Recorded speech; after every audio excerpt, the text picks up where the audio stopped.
사도행전 5장 17절에서 26절 말씀입니다. 대제사장과 그와 함께 있는 사람, 즉 사두개인의 당파가 다 마음에 시기가 가득하여 일어나서 사도들을 잡아다가 옥에 가두었더니 주의 사자가 밤에 옥문을 열고 끌어내어 이르되 가서 성전에 서서 이 생명의 말씀을 다 백성에게 말하라 하매 그들이 듣고 새벽에 성전에 들어가서 가르치더니 대제사장과 그와 함께 있는 사람들이 와서 공회와 이스라엘 족속의 원로들을 다 모으고 사람을 옥에 보내어 사도들을 잡아오라 하니 그 아들이 가서 옥에서 사도들을 보지 못하고 돌아와 이르되 우리가 보니 옥은 든든하게 잠기고 지키는 사람들이 문에 서 있으되 문을 열고 본즉 그 안에는 한 사람도 없더이다 하니 성전 맡은 자와 제사장들이 이 말을 듣고 의혹하여 이 일이 어찌 될까 하더니 사람이 와서 알리되 보소서 옥에 가두었던 사람들이 성전에 서서 백성을 가르치더이다 하니 성전 맡은 자가 부하들과 같이 가서 그들을 잡아왔으나 강제로 못함은 백성들이 돌로 칠까 두려워함이더라. 아멘. 할렐루야. 하나님을 사랑하고 하나님을 기뻐하여 새벽을 깨우며 하나님께로 더 가까이 나아가는 여러분에게 언제나 변함없이 사랑하여 주시는 하나님의 크신 은혜가 넘쳐나 오늘도 승리하는 복된 날 되기를 예수님의 이름으로 축복합니다. 오늘 우리에게 주신 하나님 말씀을 통해서 사두개인들이 사도들을 옥에 가두었습니다. 사두개인들이 사도들을 옥에 가두었습니다. 이런 제목으로 하나님 말씀을 증거하겠습니다. 전에 베드로와 요한이 성전 미문에서요, 성전 미문에서 구걸하다 나면서 못 걷게 된 사람을 고쳐준 일이 있었습니다. 근데 많은 사람들이 이 일을 기이하게 여겼고, 또 베드로와 요한을 어떤 신적인 사람으로 생각을 하게 되어졌는데요. 베드로와 요한은 앞에 모인 사람들에게 오늘 일어난 이 일이 십자가에 못 박혀 죽었지만 다시 살아나신 예수님을 믿는 믿음으로 일어났음을 전하고 또 이 예수님이 모세와 다른 선지자들이 예언했던 그 선지자요. 또 하나님께서 아브라함에게 너의 씨로 말미암아 복을 받으리라고 약속하셨던 그 분이라고 전했습니다. 이렇게 베드로와 요한이 예수님을 전하였을 때 믿는 남자의 수가 5천이나 되었다고 했는데요. 이렇게 베드로와 요한이 복음을 전할 때요. 예수님을 전할 때 이것을 싫어하는 사람들이 있었죠. 누구였어요? 공회원들, 특히 사두개인들이요. 이 제자들이 이 십자가에 죽었다 다시 살아나신 그 예수님을 전하는 것을 싫어했어요. 그래서 그들이 베드로와 요한에게 이제는 도무지 예수의 이름으로 말하지도 말고 가르치지도 말라라고 경고를 했습니다. 교회는 이 공의의 경고를 듣고 하나님께 기도합니다. 하나님께 기도할 때 담대히 하나님의 말씀을 전하여 주시었고 또 손을 내밀어 병을 낫게 하시었고 표적과 기사가 예수님의 이름으로 이루어지게 하옵소서라고 기도합니다. 하나님은 이들의 기도, 사도들의 기도에 응답하셨고 우리가 다 성령 충만해서 그 공예의 위협 속에서도 어떻게 담대히 예수님을 전할 때에 어떻게 많은 사람들이 예수님을 믿게 됩니다. 사도들이 표적과 기사를 나타나게 하였고, 그래서 복음이 증거질 때 많은 사람들이 예수님을 믿게 되어졌는데요. 이 일을 보고 싫어하는, 또 시기하는 무리가 있었어요. 누굴까요? 그 무리가 오늘 17절에 이렇게 기록되어 있습니다. 대제사장과 그와 함께 있는 사람, 즉 사두개인의 당파가 다 마음에 시기가 가득해서 일어났다 했습니다. 왜요? 이들은 부활이 없다고 주장을 합니다. 사두개인들은 부활이 없다라고 믿고 있고 그렇게 주장하고 있는데요. 이 사도들이 무엇을 전합니까? 십자가에 못 박혀 죽었지만 다시 살아나신 그 예수님을 전하고 있어요. 그렇지 전할 때 어떻게 되어져요? 많은 표적과 기사가 일어나고요. 그래서 많은 사람들이 예수님의 부활을 믿게 됩니다. 그럼 이 부활이 없다고 주장했던 이 사두개인들 어떻게 자신들의 위상이 점점점 추락하는 것을 보게 되죠. 거기에다가 사도들이 자신들이 경고했던 그 경고, 도무지 예수님의 이름으로 말하지도 말고 가르치지도 말라고 했는데 이것을 무시했어요. 그러니 사도들이, 이 사두개인들이 어떻게 했을까요? 그들의 시기심이 발동하고요. 그들이 가진 권세를 이용해서 이 사도들을 잡아오게 가둡니다. 그 전에는 어떻게 해요? 베드로와 요한만 오게 가두었는데 이번에는요. 모든 사도들이 다 잡혀오게 갇혔어요. 갑작스럽게 오게 갇히게 된 사도들. 이제 교회는 어떻게 되어질까요? 사도들이 오게 갇혔습니다. 교회는 어떻게 될까요? 사도들은 이제 어떻게 할까? 이제 대처할 방법도 없어요. 아무것도 할 수가 없어요. 이런 사도들을, 이런 교회를 보면서 사람들은 어떤 생각을 가질까요? 이제는 끝났다. 이제는 교회 끝났다. 라고 생각했는지도 모릅니다. 그래요. 우리들의 눈으로 볼 때요. 지금 복음을 사도들이 그렇게 전했는데 그 사도들이 다 오게 갇혔어요. 이제 교회 사도들 오게 갇혔으니 이제 어떻게 교회에서 담대하게 복음을 전하는 사람도 없게 되어지고 이제는 교회는 끝났다라고 생각이 되어집니다. 그것이 어떻게 해요? 우리들의 생각 아닐까요? 하나님의 교회, 또 주님의 피값으로 산 교회가 여기서 끝나는구나 생각될 때요.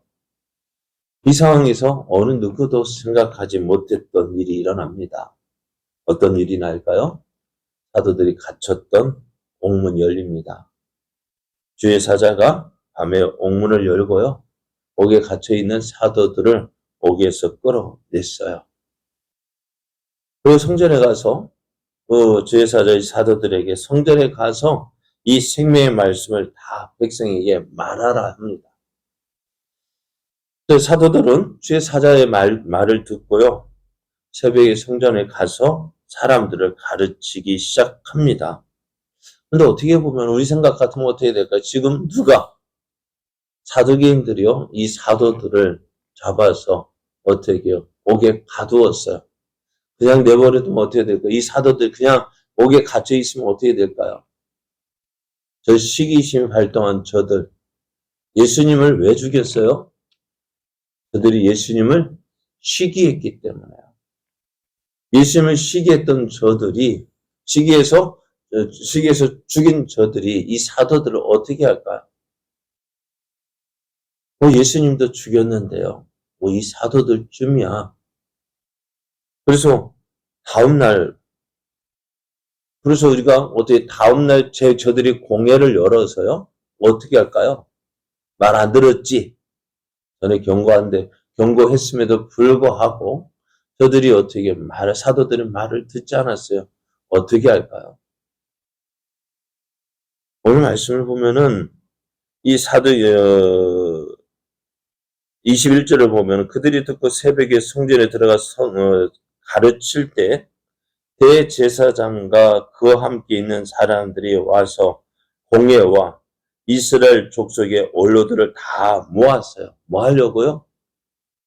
공회 열어서 재판하려고. 재판에서 뭐 하려고요? 아마도 죽이려고. 너희들 우리 말을 안 들었지? 하고 어떻게 해요? 죽이려고 저들을 이제는 잡아둔 거예요. 그렇다고 한다면은 우리 생각은 어땠을까요? 사도들 어떻게 될까요? 그들이 이제 사도를 잡아 죽이려 합니다. 어떻게 될까요? 안전한 곳으로 피해야 하지 않을까요? 네? 지금 사도들, 저도 사도계인들이 사도들을 잡아 죽이고자 오게 가두었어요. 그래서 지금 잠시 안전한 곳으로 피해서 이 위험을 모면하자. 그렇게 우리가 생각해야 될 텐데, 하지만 어떻게 돼요? 사도들은 주의 사자의 말에 순종합니다. 하나님 말씀에 순종합니다. 어떻게 했어요? 성전에 가서 복음을 전합니다. 오늘 모든 소망이 끊어진 상황에서도요, 하나님은 일을 하고 계십니다. 내 생각으로는 이제 다 끝났어요. 나는 어찌할 수 없어요. 그러나 나는 모든 것이 끝났다. 이제 더 이상 소망이 없다고 생각하는 그때에도 하나님은 어떻게 하실까요? 일을 하고 계십니다. 이 모습을 전에 제자들이 경험하지 않았을까? 제자들이 오병이어의 기적을 경험하고요. 배를 타고 다시 갈릴리로 올 때에 예수님은 사람들을 보내고 제자들을 먼저 어떻게 해요? 배를 타고 건너가게 하셨어요. 그렇게 하고 예수님은 산으로 올라가서 기도하실 때에 그 제자들이 탄 배에 어떤 일이 일어났어요? 풍랑이 일어나서 제자들이 이제 죽었다라고 생각될 때 어떤 일이 벌어졌어요? 예수님께서 물 위로 걸어오셨잖아요. 왜 물 위를 걸어오셨을까요? 내가 나다라고 그거 보여주시기 위해서요. 그것보다는 어려움에 처한 제자들을 구하기 위해서. 전에 말씀, 얼마나 급하셨으면은 예수님이 물 위를 걸어오셨을까요? 왜요? 제자들을 구하기 위해서. 그 위험에 처한 그 제자들을 구하기 위해서 예수님은 그 신적인 능력을 제자들에게 나타내 보여주셨어요. 오늘 제자들이 주의 말씀에 순종해서 복음을 전하다가 옥에 갇혔습니다. 이제 모든 사람들이 이제 교회가 어떻게 되는가 보자. 라고 이제 교회는 끝이 났다라고 생각되는 그때 제자들이 전혀 생각하지 못했잖아요. 옥문이 열릴 것이라고 누가 생각했겠습니까? 그런데 그 옥문이 열렸음에도 불구하고요. 어찌 되냐면 23절을 보면은요. 이르되 우리가 보니 옥은 든든하게 잠기고 지키는 사람들이 문에 서 있으되 문을 열고 본즉 그 안에는 한 사람도 없더이다. 옥문이요. 열릴 때에도요. 옥문을 지키던 사람들이 보지 못했다는 거예요. 깨닫지 못했다는 거예요.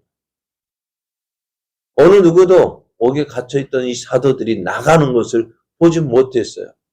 12명의 사도가요. 옥에서 빠져나갈 때 이 사람은 뭐하고 있었을까요? 아무것도 보지 못했습니다. 누가 이렇게 일을 했을까요? 하나님이 일을 하신 거예요. 하나님이 도우신 거예요. 그래, 사도들이 이제 옥에 갇혀서 끝났다 생각하던 그때 하나님은 일하셨고 제자들은 어떻게 해요? 그 하나님 인도하심에 순종해서 나가서 복음을 전합니다. 오늘요, 우리가 어렵고 힘든 일을 만났을 때요, 이제 끝났다. 그래요. 끝났습니다. 그러나 끝났다고, 내가 내 생 다 끝났다고 생각할 때요, 끝난 것이 아니에요. 이제 내 생각으로는 다 끝났지만, 이제 하나님이 어떻게 일하실 것인지 기대해야 됩니다. 우리를 사랑하시는 하나님, 우리를 결코 포기하지 않으십니다. 우리를 통해서 하나님은 하나님의 일을 이루어 가기를 원하셔요. 오늘 제자들 모든 소망이 끝나고 옥에 갇혀 있을 때 이젠 끝났다. 하지만 하나님 끝나지 않았습니다. 하나님께서 일하셔서 하나님의 뜻을 이루어 가고 계십니다. 오늘 사도들이 옥에 갇혔지만 하나님께서 이 사도들을 위하여 일하셨습니다. 사도들을 통해서 하시고자 하시는 일, 복음을 전하게 하셨습니다. 오늘 우리의 삶도 마찬가지입니다. 우리의 삶도요, 하나님이 함께 하십니다. 왜요? 세상 끝날까지 우리와 함께 하시겠다고 약속하셨잖아요. 그 약속하신 말씀대로 오늘 우리와 함께 하시고 우리를 통해서 이루시고자 하시는 모든 하나님의 그 선하신 뜻을 이루어 가십니다. 내가 포기하지 않는, 내가 그 하나님을 끝까지 믿고 의지하면 하나님 우리를 통해서 영광 나타내십니다. 오늘도 이 하나님을 믿고요, 오늘 우리의 삶 속에서 하나님의 크신 뜻 이루어가는, 하나님의 영광을 나타내는 복된 삶 되기를 예수님의 이름으로 축복합니다.